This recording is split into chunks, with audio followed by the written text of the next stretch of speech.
안녕하세요. 젊은 정신과 의사들이 들려주는 솔직하고 은밀하고 자상한 정신건강과 마음 이야기 내부자들입니다.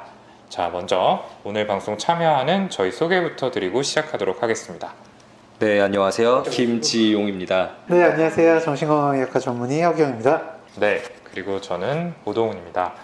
그리고 오늘 방송은 특별히 게스트 여러분을 모시고 진행을 하게 되었습니다. 바로 김제시 정신건강복지센터 정신건강 사업을 담당하고 계시는 실무자분들이신데요. 각자 소개와 청취자분들을 향한 인사를 부탁드리겠습니다. 네, 안녕하세요. 김제시 정신건강복지센터 소속 팀장 안승이라고 합니다. 반갑습니다. 네, 자사로는 김제시를 만들기 위해 밝은 에너지를 뿜뿜하고 있는 자살예방 사업 담당 윤보람 사회복지사입니다.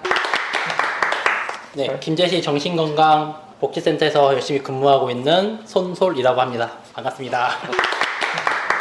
네, 너무 참 이렇게 바쁜 시간을 쪼개서 함께 해주셔서 감사합니다. 그러게요. 정말 멀리서 와주셔가지고. 그러니까요. 네. 네. 어떻게 운전을 직접 해서 오셨을까요? 정말 멀리서 왔는데요. 네. 오늘 내비게이션이 길을 이상하게 알려줘서 처음 와보는 길로 서울에 어렵게 도착한 것 같습니다. 네. 얼마나 걸리셨어요, 혹시? 저희 한 4시간 걸린 것 같습니다.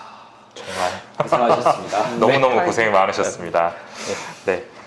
저희 내부자들 또 함께 해주셨는데 저희 방송 혹시 이전에 좀 들으셨을까요? 저희 전 상급자였던 네. 팀장님께서 이 내부자들을 너무 좋아하셔가지고 회의 때마다 말씀을 해주셔서 한 네. 2년 전부터 저희는 유튜브로 좀 주로 보는 것 같아요. 근데 이게 원래 상급자분이 이렇게 추천하시면은 네. 좀 안 좋은 감정이 들지 않나요? 네, 짐처럼 느껴지고 네, 약간 숙제 같고 그럴 것 같은데. 도움 되라고 보라고 한 네. 거니까 봐야죠.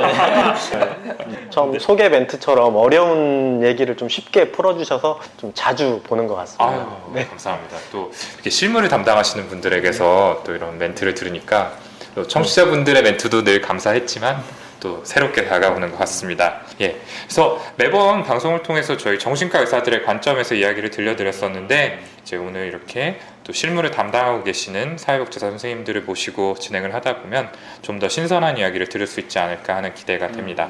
그래서 오늘 저희가 궁금증을 해소하기 위해 질문을 몇 가지 준비했죠.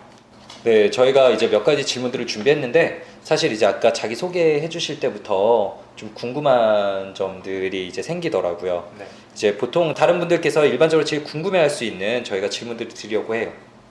이제 사회복지사, 사실 사회복지사라고만 해도 보통 이제 어떤 일을 하시는지 잘 모르시는 분들도 많으신데 그 중에서도 이제 기초정신건강복지센터 여기서는 일하시는 게 좀 어떻게 되시는 건지, 그래서 사회복지사는 어떤 직업이고 기초정신건강복지센터는 어떤 곳이며 그곳에서 어떤 일을 하시는지 네, 굉장히 포괄적인 질문이죠. 네, 하지만 뭐 솔직히 저도 잘 모르는데 맞아요. 네네, 그 정신건강의 분야에 일하지 않으시는 일반 청취자분들께서는 정말 모르실 것 같아서 네, 그냥 편하게 설명 좀 부탁드리겠습니다. 일단 뭐 질문이 굉장히 많았기 때문에 제가 생각나는 순서대로 네. 답변을 하도록 하겠습니다.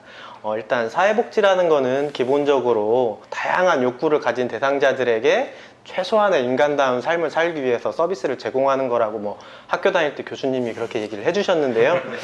그 중에서도 이제 저희 정신보건 영역은 지역사회를 기반으로 해서 주민들의 정신건강 문제에 대한 통합적이고 지속적인 서비스를 제공한다는 목적을 가지고 다양한 정신건강 사업을 수행하는 공공정신증진 기관이라고 이해하시면 조금 이해가 빠르실 것 같습니다.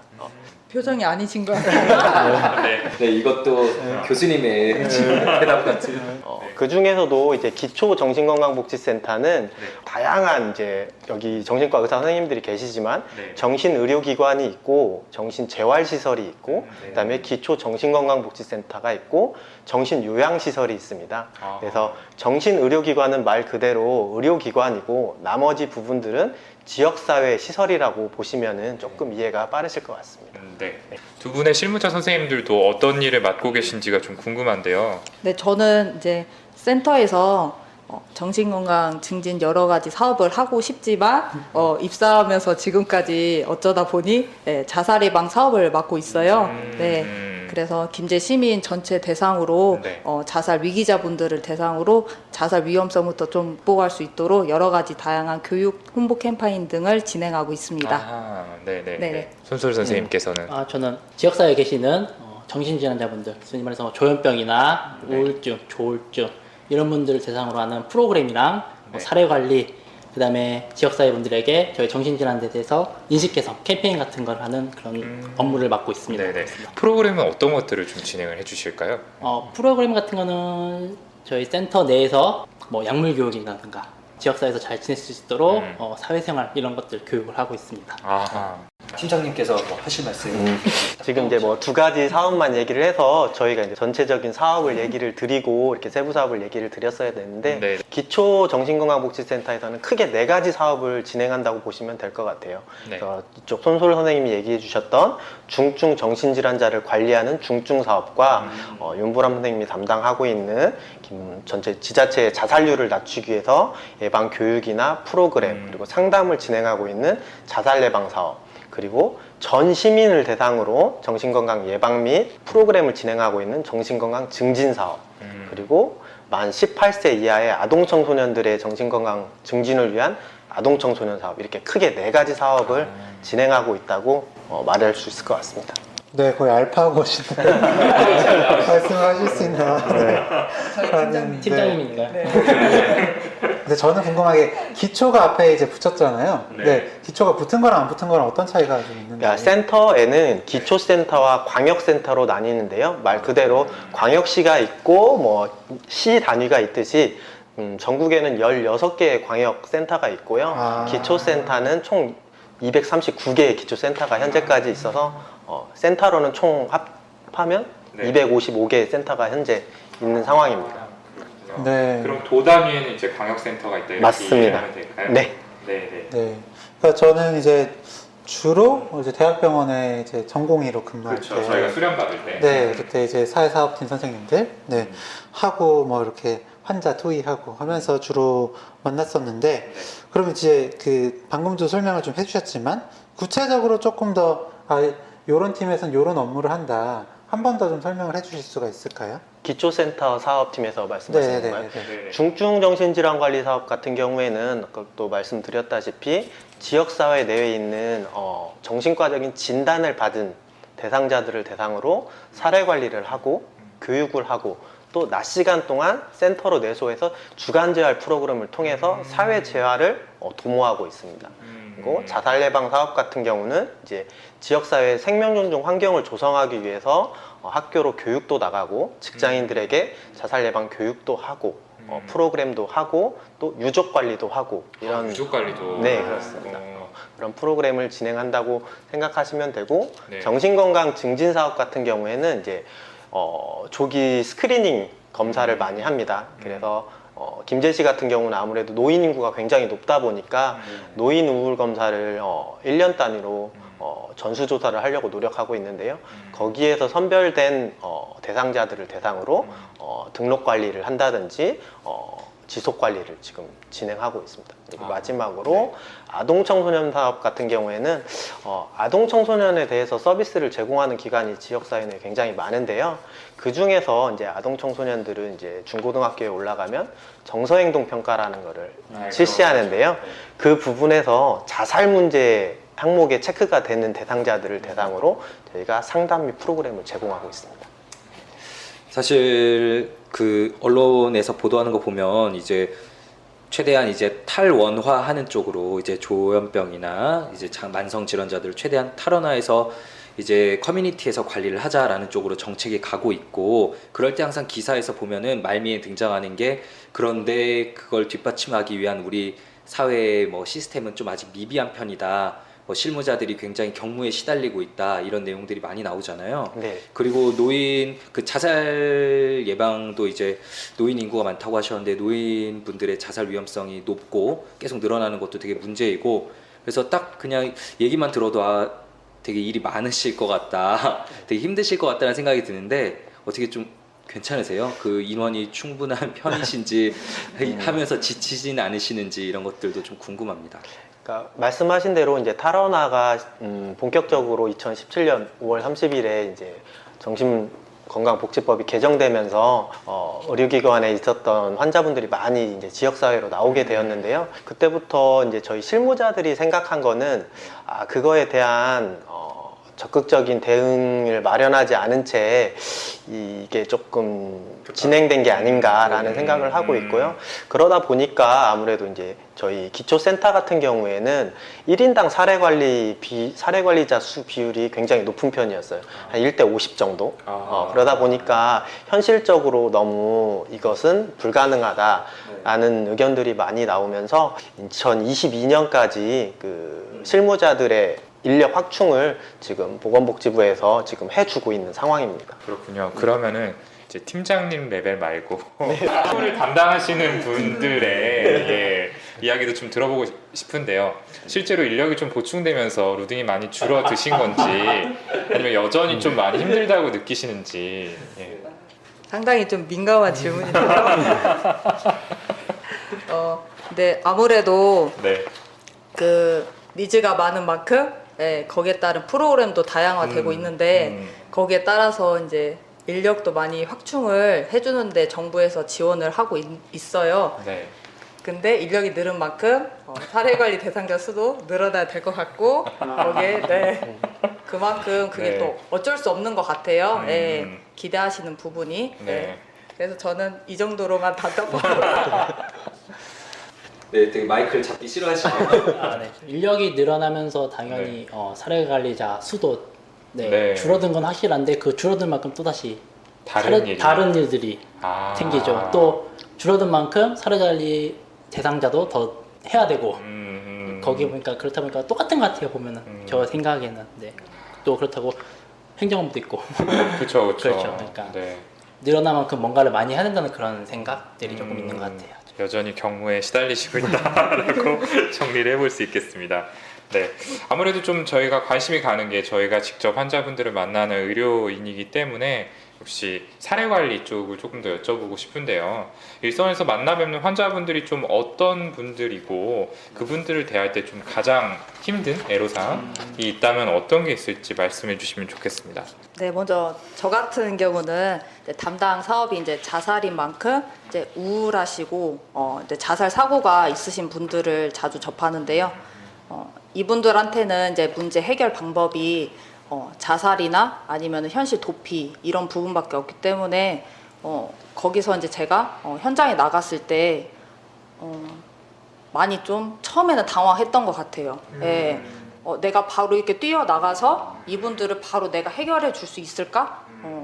하지만 이제 저희가 이런 센터가 지역사회 많은 네트워크 자원들을 확보하면서 구축하면서 나갔을 때 이분들의 이제 문제 상황을 파악을 하면 이분들한테 이러한 자원들이 연결되면은 이분들한테 안전망이 구축이 되겠구나라는 게 이제 서서히 자리를 잡혀가면서 지원을 좀 해드릴 수 있는 부분이 늘어감에 마음이 뿌듯한 것 같아요. 하지만 지금도 현장 나가면 바로 또 이런 자원이 연결되지 않은 분들이 계세요. 그래서 이런 부분은 좀 한편으로는 가장 개인적으로 좀 마음이 좀 안 좋고요.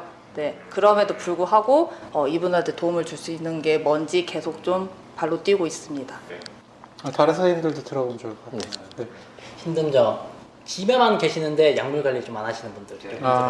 왜냐면은 약물 관리도 그나마 좀 누가 옆에서 도와줘서 했으면 맞아요. 좋겠는데 그거라도 네. 했으면 조금이라도 증상 관리가 되고 저희 센터에서 내소하시거나 저희 관무에서 좀 반갑게 맡겨주시면 좋을 텐데 이 지원하는 계시고 약물 관리 안 되시는 분 그렇다고 해서 뭐 그 지역사 내에서 뭐 나쁜 일을 저지르거나 나쁜 행동을 하는가 그런 분들은 아닌데 집에만 계시는 약물 관리 집에만 계시는 분들이 봤을 때 좀 안타깝고요. 좀 답답해요 그런 분들이. 그런 분들이 또 발견되는 것도 쉽지 않거든요, 솔직히. 뭔가 문제가 일어났어야 발견되는 부분들이 좀 상당히 많기 때문에. 네. 근데 그런 분들이 지역사회도 많이 계시거든요, 솔직히. 저희가 모르는 분들 지금 상당하거든요. 맞습니다. 근데 그걸 발견하기도 쉽지도 않고 발견했을 때 도움을 많이 드리고 싶은데 그걸 잘 못해가지고 조금 아쉬운 부분이 좀 있어요. 네, 진짜 그러시겠네요. 네. 그러니까 보통 사고 같은 게 터져도 그런데 뉴스 보면은 항상 이제 이런 정신건강복지 실무자분들이 찾아갔는데도 그분들이 뭐 또 도움을 거절하시고 맞아요. 이런 네. 얘기들이 많이 나오잖아요. 저희도 대학병원 전공의로 일할 때 생각해 보면 이제 퇴원하실 때 그 지역 센터에 알리도록 그 동의서 작성하는 거 있었잖아요. 퇴원 네. 사실 통보서요. 네. 네, 그쵸. 퇴원사 근데 그거 통보서 저희도 받으려고 하면 환자분들이나 보호자분들의 거부감이 거부하시죠, 네. 되게 심했어요. 이제 국가에서 우리를 낙인 찍고 이렇게 관리하려는 거 아니냐. 그래서 저도 같이 좀 이거 어떻게 받아야 되지 고민했던 그런 기억이 떠오르는데, 그 확실히 이제 실무자로서 도와주러 가시면은 거부하시는 분들도 아마 좀 많으실 것 같고, 예, 오히려 뭐 좀 화내시거나 네네. 그러신 분들도 분명히 좀 계실 것 같은데, 좀 어떻게 대처하시는지, 그리고 국가에서 나왔다고 하시면 그래도 좀 받아들여 주시는지 이런 것도 궁금합니다. 뭐 저도 이제 뭐 불과 뭐 1, 2년 전까지는 실무를 했었기 때문에 뭐 이게 저희가 이제 농담 삼아 하는 얘기인데, 저희 아무래도 그래도 뭘 드릴 선물 같은 거를 가지고 가면 일단은 조금 호의적인 것 같아요. 저희가 뭐 네. 아무래도 뭐 어르신들의 뭐 파스를 가지고 간다던가 아니면 겨울에 무슨 수면 양반을 가지고 간다던가 해서 저희가 정신건강복지센터에서 나왔는데요, 뭐 어려운 점이 없으신지 도와드릴 게 있으면 저희가 조금 도움 드리려고 왔다 이렇게 하시면은 그나마 조금 호의적이신데, 저희가 아무래도 센터 이름이 정신이 앞에 붙다 보니까 네. 조금 나이가 있으신 분들은 조금 거부적일 수 거부적인 있죠. 자세를 네. 취하시고, 이제 두 네. 번째로는 저희가 사례 관리를 원칙적으로는 2인 1조로 사례 관리를 가야 되는데, 그 여직원들이 그 남자 대상자를 보러 갈 때가 네. 항상 마음이 조마조마해요. 사고가 네, 혹시 사고, 생기지 안전사고 않을까. 문제가 있어서 그분이 항상 좀 마음에 걸리는 것 같아요. 네, 네, 맞습니다. 저는 윤보람 선생님한테 한 가지 더 여쭤보고 싶은 게, 유족 관리 얘기를 아까 해주셨잖아요. 네. 네, 근데 참 이 어떤 자살 유가족을 대한다는 게 저희가 의사로서도 참 어려운 일들 중 하나인데, 겪으시면서 좀 힘든 부분들은 없으셨는지가 궁금합니다. 아무래도 그 마음 치유하는 부분에 있어서 그분들을 애도하는 그 기간이 담당자 입장으로서는 짧으면 짧을수록 좋겠다고 하지만 개인마다 그런 또 문제 상황에 대한 스트레스나 그런 감정의 농도가 다 다르셔가지고 저는 딱 이분을 3개월 안에 딱 치유해드리고 일상생활로 좀 복귀를 해드리고 싶다 하는데 그게 잘 안 될 때가 가장 어려운 것 같아요. 예. 그래서 어떤 분은 생각보다 잘 이렇게 협조해주시고 잘 따라주셔서 뭐 3개월 제가 계획을 잡았는데 뭐 1, 2개월 만에 바로 이렇게 감정이 순환이 되신 분이 있고, 어떤 분은 제가 6개월 잡았는데 1년 걸리신 분들도 계시거든요. 이럴 때 그분을 좀 지켜볼 때 제가 마음이 좀 안타까운 것 같아요. 네. 그 한 분 담당하신다 하면은 어느 정도 주기에 한 번 뵙는다, 뭐 그렇게 저희가 알면 좋을까요? 보통은 자살 같은 경우에는 주 1회를 사료 관리를 하고 있어요. 네, 주 1회 대면으로 사료 관리를 원칙으로 하고 있고요. 근데 좀 응급 관리 대상일 경우에는 거의 매일매일 전화로도 모니터링을 하고 있는 게 현실입니다. 네. 굉장히 에너지가 많이 드실 것 같은데. 네. 그러니까요. 또 네. 한 번 통화했을 때 어떨 때는 뭐 빨리 끝나실 수도 있지만 어떨 때는 뭐 네. 계속 계속 들어주셔야 이어지게 될 될 수도 수도 있고, 네, 네. 네. 진짜 너무 힘드실 것 같습니다. 네. 네. 네, 다음으로 그러면 이렇게 사회복지사가 되신 이유, 네, 이걸 좀 여쭤봐도 괜찮을까요? 네. 저희도 많이 받는 질문이거든요. 네, 정신과의사. 네, 저희도 질문을 드릴 수 있게 됐네요. 네. 어떤 계기로 이 길을 선택하게 되셨는지. 저 같은 경우는 특별한 이유는 없었던 것 같아요. 그냥 사회복지사가 되기 전까지는. 제가 이런 특별한 이유 없이 이제 대학 진학 때문에 사회복지사를 선택했지만, 이제 사회복지사가 된 지금은 그 결정이 제 인생에서 가장 현명한 결정이라고 생각할 만큼 굉장히 보람을 느끼고 있습니다. 어쩌다 사회복지사 책이 곧 나올 것 같습니다. 후속으로. 네. 네, 다른 분들도 좀 궁금합니다. 네, 자꾸 마이크를 저를 먼저 주네요. 네, 일단 저는 원래 학교 선생님이 되고 싶었어요. 원래 학교 선생님이 되고 싶었는데 우연히 이제 대학교 때 교양 과목을 도강을 했어요. 도강을요? 네, 도강을 했는데 거기서 옆자리를 내준 그 언니가 사회복지학과 언니였어요. 네, 그래서 많이 잘 이렇게 대화도 잘 들어주고 어쩌다 친해졌는데, 네, 어쩌다 보니 그 언니의 그런 사회복지 그 과목 설명을 들으면서 사회복지를 한번 공부해봐도 좋겠다. 내 적성에 맞을 수도 있겠다. 네, 그렇게 해서 네, 과를 사회복지학과로 바꾸고 네, 운명적이네요. 네, 운명적인 만남이었습니다. 네, 그러니까. 도강을 통해서. 네, 네. 네. 네. 그래서 사회복지사를 하게 된 것 같습니다. 네. 저는 원래 진짜 사회복지사가 꿈은 아니었어요. 원래 상담사가 꿈이었는데 쉽게 말해서 공부머리가 안 돼가지고 상담사는 일찍 포기하고 그러면은 상담사를 원래 하려고 했으니까 이거에 좀 관련된 게 뭐가 있을까 좀 찾다 보니까 아 사회복지사가 있구나 이게 좀 더 나에게 좀 더 괜찮고 내가 좀 쉽게 접하고 내가 열심히 할 수 있겠구나라고 생각을 해가지고 하게 되었습니다. 저는 전에 한번 사회복지사 분들 모임에서 그 요청을 받아서 잠깐 강연을 하고 그분들하고 이야기를 나눈 적이 있었는데요.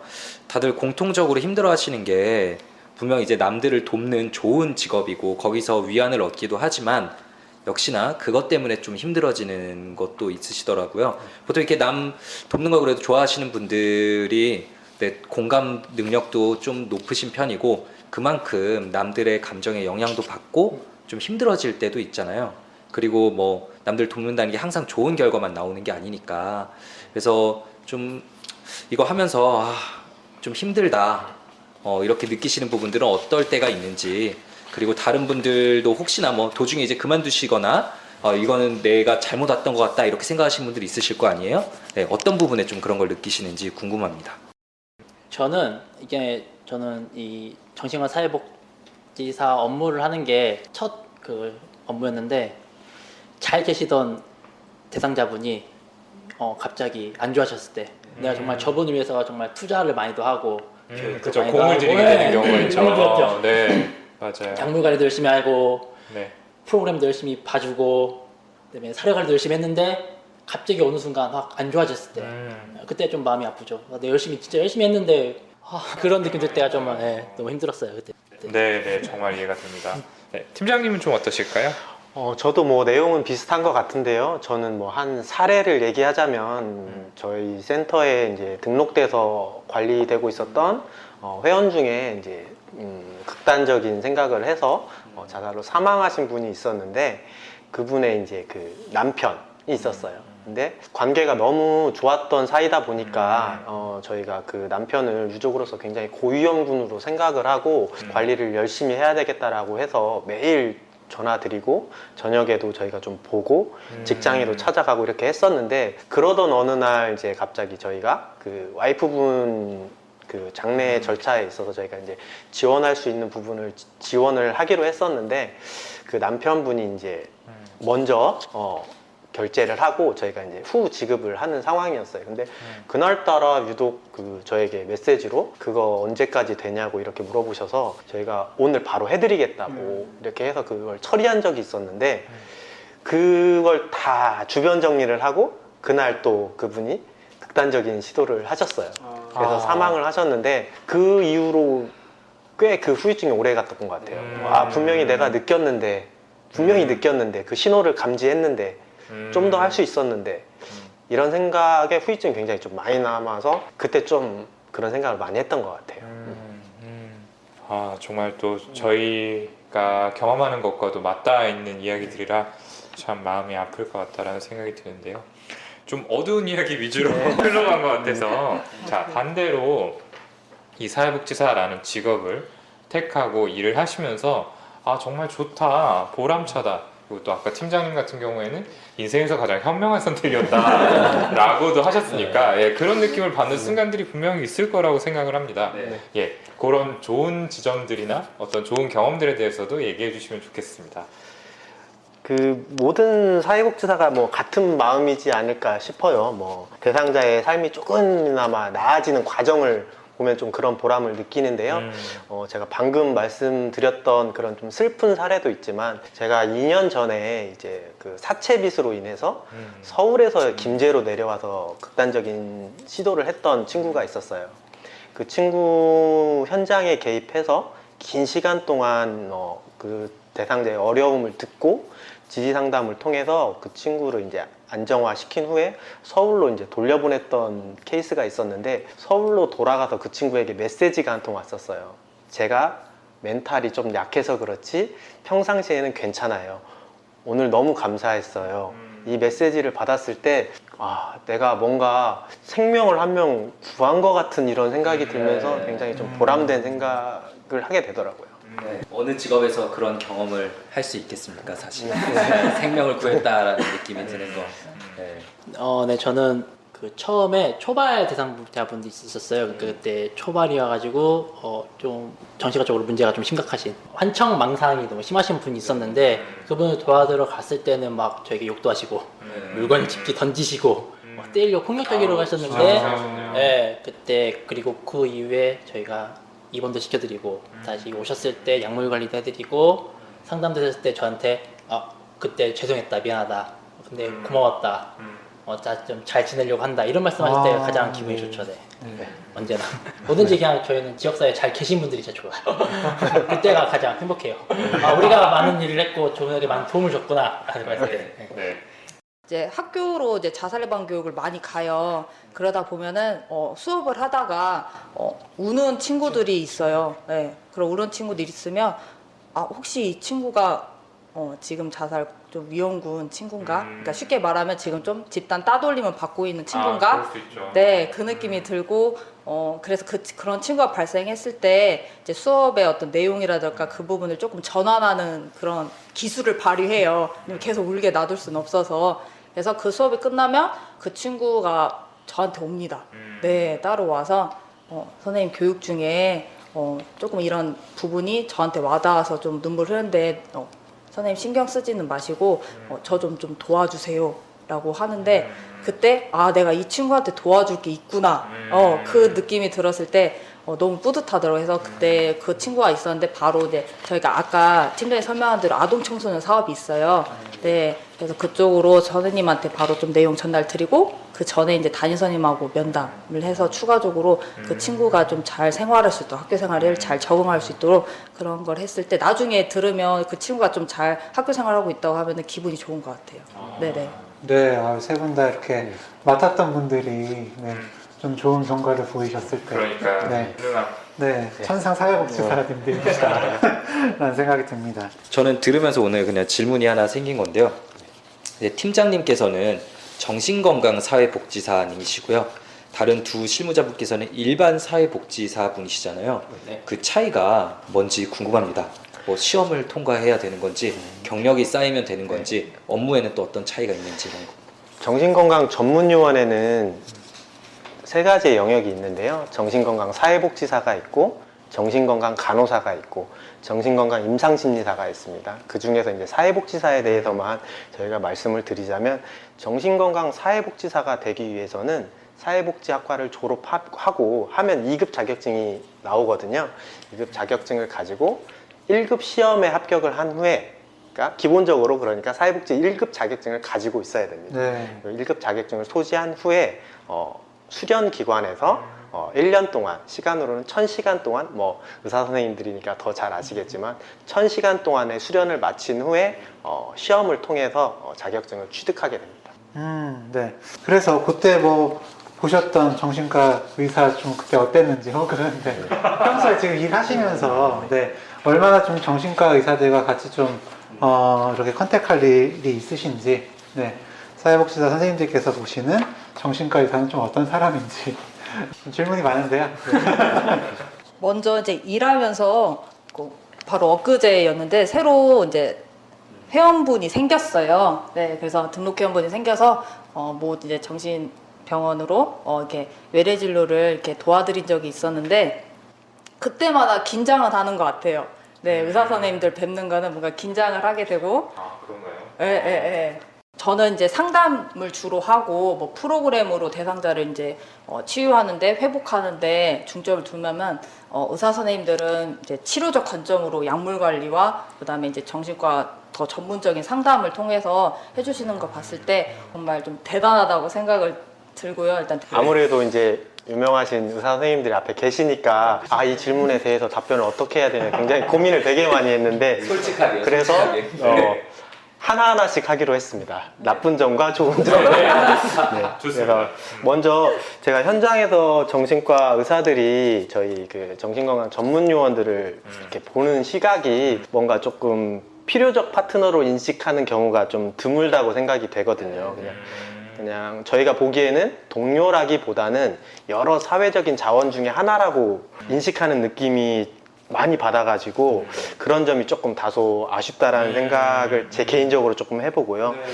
반면에 이제 지역사회 현장에서 정신과 의사들이 어찌됐든 사회적 지위나 이런 저희와 비즈니스 관계도 있기 때문에 저희가 편한 관계로 보기에는 조금 어려움이 있는 게 사실이에요. 근데 그럼에도 사회복지사 입장에서는 가장 중요한 진단과 약물 치료를 잘 해주시는 정신과 의사 선생님들을 볼 때 그 전문성에서 치료적 효과를 보는 대상자들이 존재하는 것 때문에 굉장히 감사하는 마음도 함께 갖고 있습니다.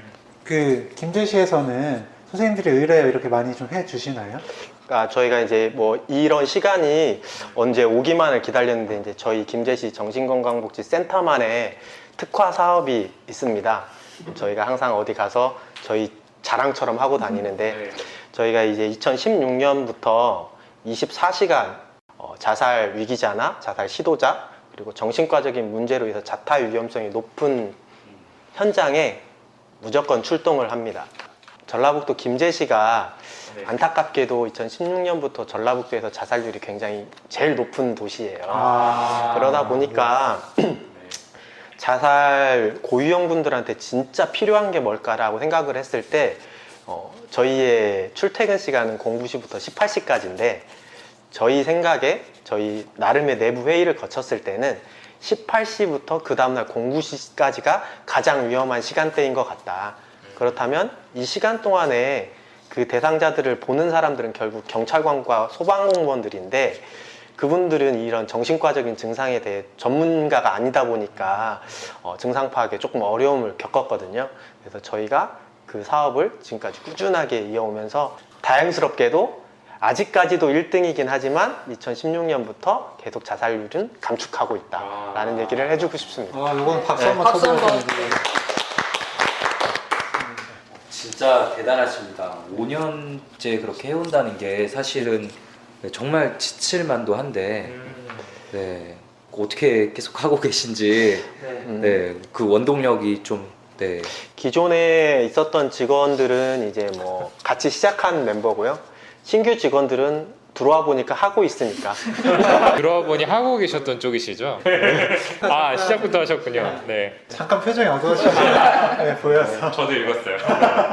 네, 그래 교대 근무를 하시는 약간 그런 시스템인가요? 네, 맞습니다. 전 직원이 교대 근무를 휴일, 주말까지 다 하고 있습니다. 그러니까 그날그날에 당직 근무 선생님이 계시는 걸까요? 그러니까 저희가 네. 22시까지는 사무실 근무를 순환식으로 하고 있고요. 네. 22시부터 09시까지는 이제 저희 센터 공용 핸드폰이 있습니다. 네. 그래서 그 핸드폰을 가지고 퇴근을 해서 자다가도 의뢰가 오면 현장에 출동한. 네, 진짜 정말 대단하시고요. 네. 저는 이제 그 개인적으로는 그래도 좀 그 의뢰 드리는 경우가 꽤 있어서, 네. 근데 정말 이렇게까지 해주신다면 제 입장에서 너무 감사하고 고맙고 그럴 것 같아요. 네, 네. 많이 의뢰 드리고 싶네요. 18시 전에 해주시면 감사하겠습니다. 네, 충분히 이해합니다. 저희는. 네. 근데 정말 중요한 역할이신 것 같기는 해요. 네. 말씀하신 대로 이제 밤 시간대 네. 뭔가 그런 외로움이나 이런 것들을 느끼시면서 좀 위험한 생각으로 흘러가시는 경우들이 정말 많이 계신 것 같거든요. 그런 점들을 생각하면은 정말 중요한 도움을 주고 계신다라는 생각이 들고요. 아무래도 이제 현장에서 제일 많이 뛰시는 분들인 만큼 또 이런 것들은 조금 보완이 돼야 될 텐데 라는 생각이 드시는 부분들이 분명히 있으실 것 같아요. 특히 이제 제도적으로 이건 좀 한계가 있을 수밖에 없다, 이런 시스템 안에서는 충분히 도움을 줄 수 없다라고 느끼시는 부분이 있을 텐데 제도적으로 보완이 되었으면 좋겠다라고 느끼시는 부분은 좀 어떤 게 있으실까요? 제도적으로라고 하기에는 좀 너무 거창하긴 한데요. 저희가 사회복지학과를 다니면 꼭 듣는 말이 있습니다. 사회복지사와 사회복지사가 만나서 결혼을 하면 수급자다. 이런 얘기를 굉장히 그냥 우스갯소리로 많이 하는데요. 아무래도 실무자들 입장에서는 종사자들의 처우 개선 문제가 가장 시급한 문제가 아닐까 생각이 되는데요. 그 중에서도 이제 기초정신건강복지센터로 이제 한정지어 보자면 저희 기초센터 같은 경우에는 사업비와 인건비가 분리되어 있지 않아요.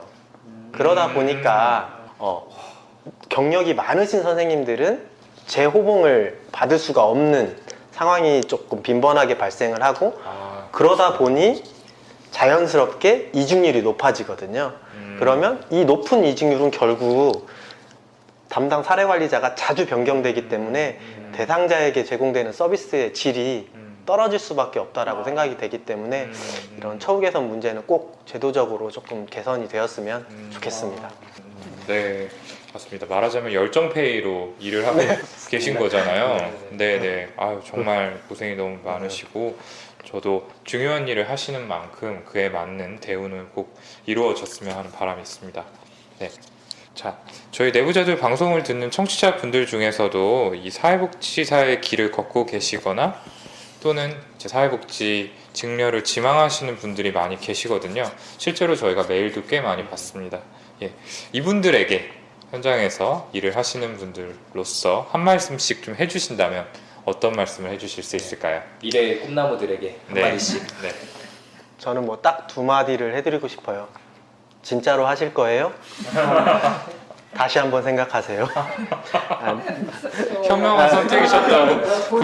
아니 농담이고요. 네. 제가 학교를 열심히 다니진 않았지만 교수님께서 항상 사회복지사는 만능 엔터테이너가 되어야 한다 이런 얘기를 많이 하셨거든요. 항상 많은 경험과 많은 사람과 교류를 통해서 자신의 역량을 키운다면 사회복지 현장에서 꼭 좋은 사회복지사가 될 수 있을 거라고 생각합니다. 저는 이제 세상이 지금 너무나도 많이 변해가고 있잖아요. 네, 그런 부분에 있어서 제일 내가 뭘 하고 싶은 걸 결정할 때는 마음가짐은 변하지 않아야 된다고 생각을 합니다. 이 사회복지사 직업을 좀 쉽게 생각하지 않으셨으면 좋겠어요. 왜냐면은 사회복지사 이것만 해도 좀 쉽게 자격증을 취득할 수 있거든요. 그러니까 그게 너무 자격증을 쉽게 취득할 수 있으니까 많은 분들이 쉽게 생각하시는데 쉽게 생각하시지 않고 또 전 세대의 사회복지사 업무가 많아요. 그렇기 때문에 공부도 많이 하셔야 되고 쉽게 생각하지 않으셔야 되고 공부도 많이 하셔야 되고 자기가 정말 어느 분야에서 최고가 되고 싶은지 한 번쯤 다시 한번 생각해보고 도전을 했으면 좋겠어요. 사회복지사를. 네, 오늘 어느덧 마무리할 때가 됐는데 저희 이제 참가한 사람들 다 사실 그러니까 뭐라고 할까 요즘 뭐 임상심리사나 아니면 다른 뭐 상담심리사나 이제 다른 분들을 만나 뵈면 저희가 같은 정신건강 분야라는 안에 있으면서도 서로 간의 직역에 대해서 참 모르는 게 많구나라는 거를 느낄 때가 많았는데요. 오늘도 역시 그런 부분을 진짜 많이 느꼈습니다. 저희랑 분명히 같은 파트너인데 서로 간에 모르는 게 진짜 많았구나. 그리고 지금이라도 이렇게 알 수 있어서 다행이다라는 생각이 들었는데요. 네, 각자 소감 한마디씩 하고 좀 마무리를 해보죠. 이 녹음을 하러 온다고 해서 굉장히 좀 떨리더라고요. 떨린 이유는 잘생긴 선생님들을 본다는 이유도 있었지만 한편으로 뭔가 기초정신건강복지센터의 입장을 내가 과연 잘 대변할 수 있을까 이런 생각에 계속 오면서도 고민이 많았던 것 같아요. 근데 선생님들께서 너무 편하게 잘 해주셔가지고 편집을 잘 해주신다면 역시 저의 신변에 큰 문제가 없을 거라고 생각이 되고 마지막으로 지금 이 시간에도 고생하고 있는 김제시 정신건강복지센터 직원들에게 고맙다는 말을 전하고 싶습니다. 멋지십니다. 이 시간에 응급대기를 하고 있는 직원들. 네, 지금 거의 밤 11시 다 돼가고 있거든요. 네. 그러니까요. 그러니까 지금 시간에도 응급대기를 하고 계시다니까. 네. 부디 오늘 밤에는 네. 어떠한 콜도 없기를. 네. 네, 모두를 위해. 많이 설렜던 것 같아요. 녹음한다고 해서 팟캐스트라는 그 메리트가 또 생소하기도 하고 궁금했거든요. 그래서 녹음 촬영하러 서울까지 오는데 계속 좀 떨렸고 막상 또 뵈니까 잘생기셔서 좋았고요. 네, 사진하고 똑같으신 것 같습니다. 네, 그래서 저는 오늘 이 녹음을 했고 또 다음에 또 기회가 있으면 또 해보고 싶다는 생각이 또 들었던 것 같아요. 그래서 오늘은 처음이 좀 어렵지만 고민했지만 다음에 또 기회가 있으면 좋을 것 같습니다. 정말 좋았고 감사하다는 말씀 드립니다. 초대해 주셔서. 네, 저는 그러니까 요즘 되게 사회의 트렌드가 어쨌든 정신 건강, 마음 건강이고 그래서 저희도 되게 신기한 게 요즘 막 드라마나 막 이런 소재로 계속 정신과 의사들이 막 등장을 하잖아요. 근데 저는 한편으로 드는 생각이 이제 그런 되게 정신 건강이 중요해지면서 그 스포트라이트를 정신과 의사들만 너무 받는 것 같다라는 생각이 들어요. 사실은 보이지 않는 곳에서 훨씬 더 이렇게 밤까지 고생하시면서 일하시는 분들이 많으신데요. 그래서 사회 전체적으로도 뭐 저희 목소리가 얼마나 널리 퍼지겠냐만 많은 분들께서 이 사회복지사 분들께서 얼마나 수고하시는지 얼마나 중요한 일을 하시는지 조금 더 깨닫고 이분들께 스포트라이트도 가고 그래서 제도적으로 그 힘들어하시는 부분도 좀 보완될 수 있으면 좋겠다라는 생각이 듭니다. 네, 저도 김재훈 선생님의 의견에 동의를 하고요. 저는 아까 팀장님이 말씀해주신 내용 중에서 이제 정신과 의사들이 사회복지사를 보는 시선이 어떤 동료보다는 치료의 한 가지 자원으로 본다라는 말씀이 사실 많이 와 닿았고, 저도 좀 그런 식으로 보고 있었던 거는 아닌가라는 좀 생각을 해 보면서 반성도 하게 되었습니다. 근데 뭐 말씀을 들을수록 뭐 이미 알고 있었던 부분들도 있고 새롭게 알게 된 부분도 있지만 저희 못지않게 정신건강을 위해서 노력 많이 하시고 또 전문성을 갖추신 분들이라는 생각이 들어요. 그래서 김정 쌤이 얘기한 것처럼 또 그리고 아까 얘기해 주신 것처럼 사회에서 사회복지사 선생님들이 하시는 일에 대해서 좀 더 많이 관심을 갖고 또 처우도 조금 더 좋은 방향으로 개선이 되었으면 좋겠습니다. 다 너무 좋은 말씀 해주셔서 더 드릴 말씀이 없네요. 네, 뭐 반복적으로 얘기를 하지만 힘든 일 하신 만큼 저는 네, 그만큼 충분한 보상이 있었으면 좋겠습니다. 네, 특히 경력 오래 하신 분들께는 그만큼 더 보상이 잘 이루어졌으면 좋겠다라는 생각 들고 그 일하시는 분들께 좀 당부 말씀 전해졌으면 좋겠네요. 네, 좋습니다. 오늘 방송은 김제시 기초정신건강복지센터 소속 실무자 여러분과 함께했습니다. 다시 한번 먼 길 오셔서 귀한 시간 함께해 주셔서 감사하다는 말씀을 드리고요. 확실히 저희 정신과 의사들끼리 무미건조한 이야기를 나눴을 때보다 좀 더 풍성한 이야기 들을 수 있어서 재밌었던 시간이었던 것 같습니다. 초대해 주셔서 감사합니다. 감사합니다. 네, 그럼 저희는 다음 시간에 좀 더 다양하고 흥미로운 콘텐츠 들려드릴 수 있도록 열심히 준비해서 다시 찾아뵙도록 하겠습니다. 감사합니다. 감사합니다. 감사합니다.